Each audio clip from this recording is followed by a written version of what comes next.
So let me tell you something about home remodeling shows in general. They tend to either be oversimplified or they tend to put out somewhat false information. For example, I was watching Fixer Upper the other day. It happened to be on where I was, and so I kind of stopped and watched it. And the host told the homeowner, "Yeah, you can get all nice new appliances for $2,000 in this kitchen."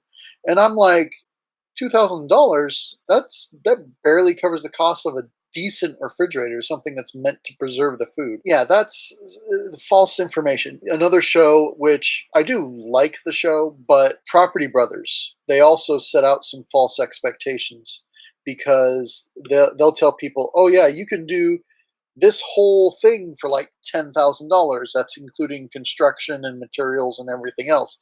And I'm like, that's not a $10,000 project. Yeah, it's easy for these home remodeling shows to throw out a false number, a low number, a number that seems achievable that makes people want to watch. But the reality is, yeah, it's easy to hit that number when you, the host, are the general contractor.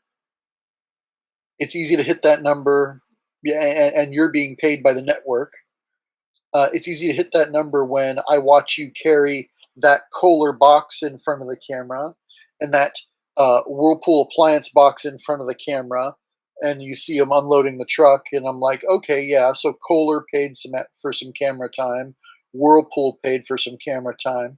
I get it. I understand how these things work. I wasn't born yesterday, so it costs money to have your logo as a business in front of the camera. I get it.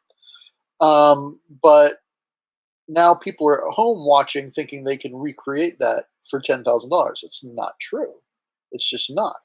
So, not so the first thing you need to do is, if you're watching these home remodel shows, use them as an inspiration point, sure, but do not set your budget based on the budgets that are in the shows because they're highly deflated.